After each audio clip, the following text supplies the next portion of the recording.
So today's kind of a big day in the greenhouse. There's some big changes coming.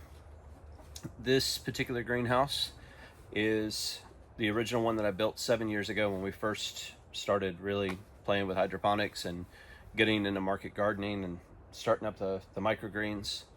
And this table frame and these troughs and all this stuff this is like my first crack at kind of NFT hydroponics.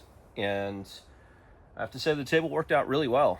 There was some good parts and some bad parts. The size was perfect as far as like the number of slots in the trays and total number of trays, overall size of the table. That was perfect. Positioning, some things I didn't think about.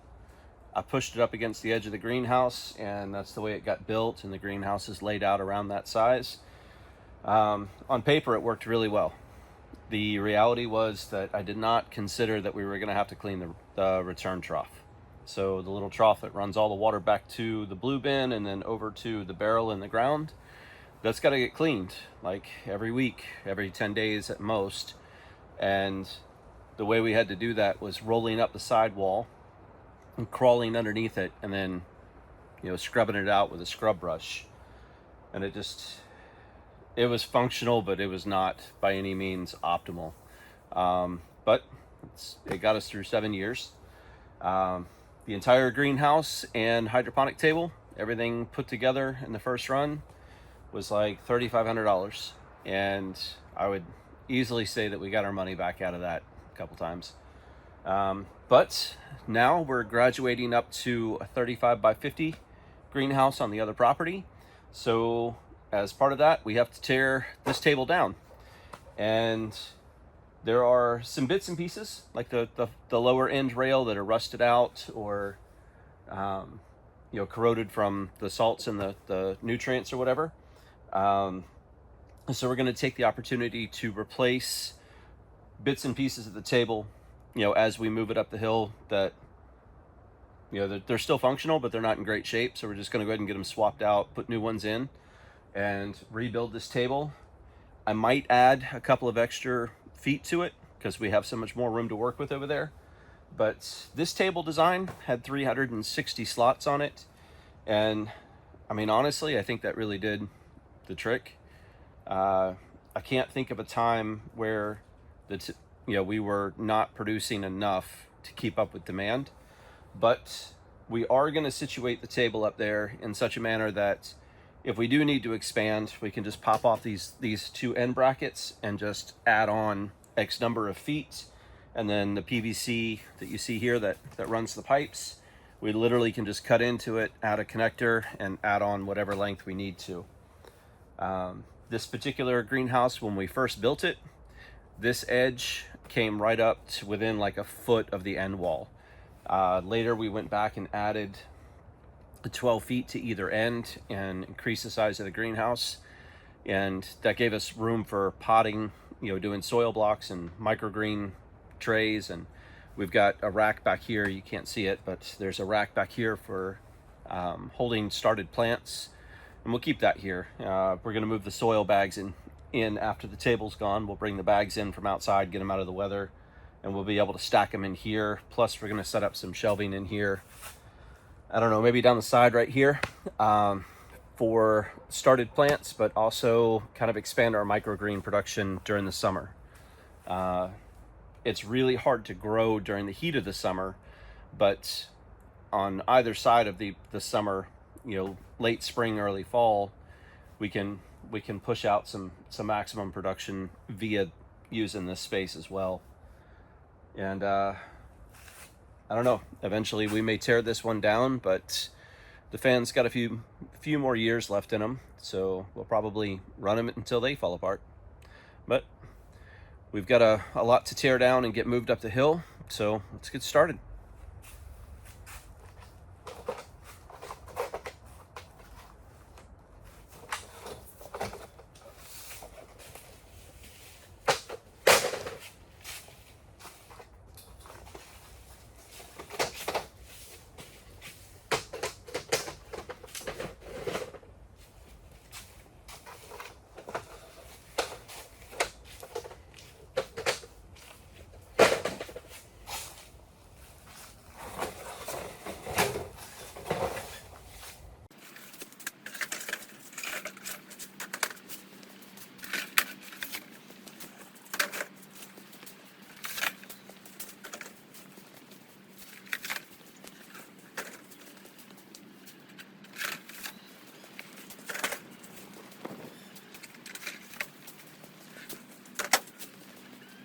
Okay, so it occurs to me as I'm getting ready to take my table apart, maybe I should explain a little bit how this works.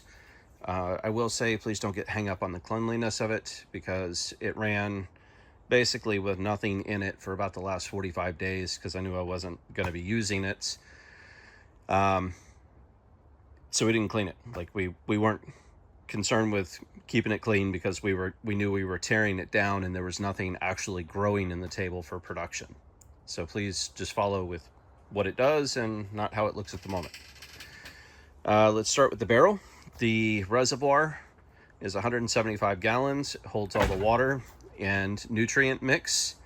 And then you can see these black lines. They pump up to the 2 PVC pipes, and those pipes run the whole length of the table all the way down. So each one of those pipes has a series of plugs in it. You can see these little top hat grommets and these hoses. There are 2 pumps in the barrel, 1 pump to each pipe, and then each trough gets 2 hoses, 1 from each of the pumps. And we do that for redundancy because the pumps do get clogged up from time to time or they give out, and we want to make sure that the troughs are getting water at all times.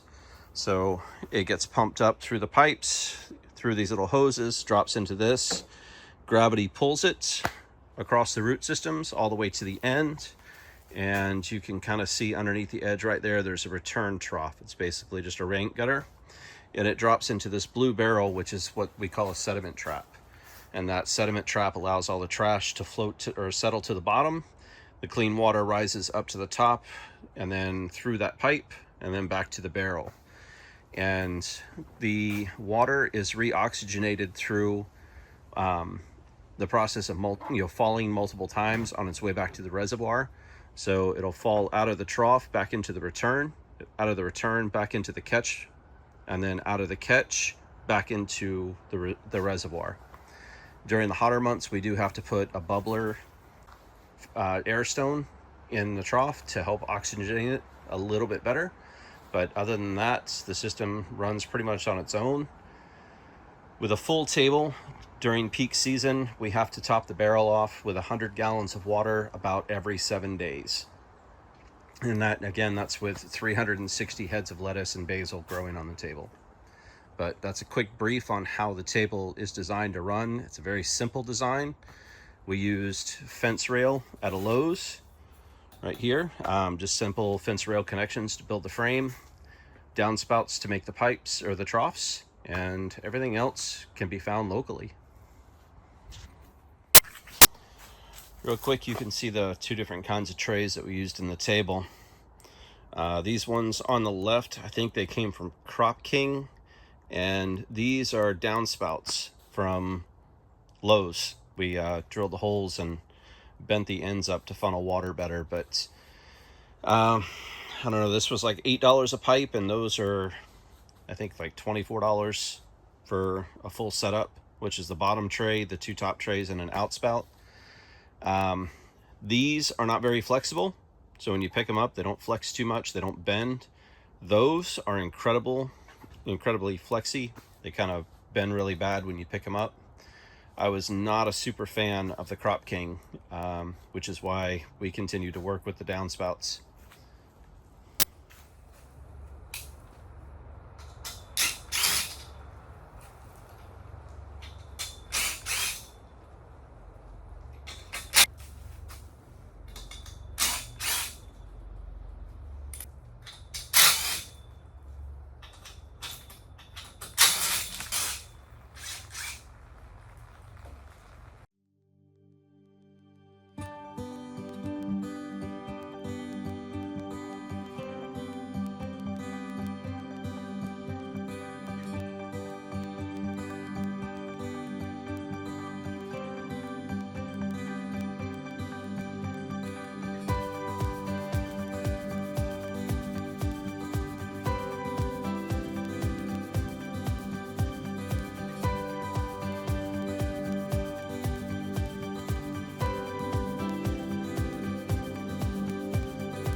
There we go, folks. It's all gone. We're gonna clean up the rest of this mess. That pile's going to the dump. The soil bags right there will get resituated onto some pallets. I gotta make a run tomorrow to pick up some more of the soil that we're using and for the mix, and we'll get that situated onto some pallets as well. But from here, we'll carry all these pieces up to the other greenhouse and start setting them, kind of laying them out, build the frame out, and then figure out what needs to be replaced. I don't know, there's probably a better way to do that, but I don't know, it's kind of weird. After 7 years, the table's completely emptied out. We still got to deal with the barrels back there. That's going to be an all-day project in itself. The little blue barrel empties out pretty quick. You just throw a pump in it and basically pump it out the side. And unfortunately, the large blue barrel that's in the ground will come out of the ground. We got to empty that, lift it out, and then in the new greenhouse, once we get the table laid out and figure out where everything is going to go, we have to dig a new hole in the ground. So we have to go down about 36 to 40 inches. We might go, I think I went 36 inches last time, and my thinking was that the union pipe that connects the two barrels, I wanted that whole thing out of the ground. I've come to realize that it's only important for the top union to be out of the ground. So we can probably bury the whole thing. Let's get a better look at it. We can probably bury the whole thing about 8 to 10 inches deeper. So you can see we're several inches below that union joint. I think we can come up to about right here, right along the crest of the barrel. And then, as some of you might know or might remember, we had a problem with the barrel launching up out of the ground. If I can find a picture of it somewhere, I'll post it up here in the corner. But what we're going to do is use some earth anchors and create a wire bridle that will kind of go around the neck, and then attach that bridle to the earth anchors and screw those into the floor of the greenhouse. And with any luck, that'll keep it from launching up out of the ground. So that's how we plan to fix that, so that we don't get this weird angle anymore and we don't have the barrel jumping up out of the ground anymore. The system was very cheap, very primitive, very easy to make. It was my first run at home hydroponics, and for what it was and what I had into it, it was super effective. And as such, we're gonna pretty much rebuild it the same way. I do want to use some of that extra space to work on some rafting concepts. Rafting is another form of hydroponics. A lot of the big players in lettuce production use rafting instead of NFT. I'm not sure if it's more space efficient, but it seems to be the prevalent way to grow. And so I want to play with that a little bit and see what it's like. When it comes to hydroponics, a lot of it's just a science experiment for me. It's something I piddle with on the side. The NFT table produced a lot of food. We did spinach, basil, arugula, mizuna, bok choy. We did some baby bok choy on there. Did a lot of lettuce. I think 8 or 9 different varieties of lettuce on a regular basis. We grew some kale for a while. They turned into little palm trees and fell over. It worked, it produced. The downside was that the kale trees got too top heavy, and there's nothing for the roots to bind with in the troughs, so they just fall over. The basil does the same thing. Not my favorites. Moving forward, I think we'll just focus on lettuce and some smaller varieties of basil in the table. Like I said earlier, we might expand it a little bit, but right off the bat, we're just going to rebuild it the same size. But I'm going to build it with the open end facing out towards the open space. So if we decide to add on, it'll be pretty quick. Just bang on a few more pipes and keep going. Anyway, thanks for spending the afternoon with us. We're going to drive this stuff over to the other barn or the other greenhouse and unload it and start cleaning up in here.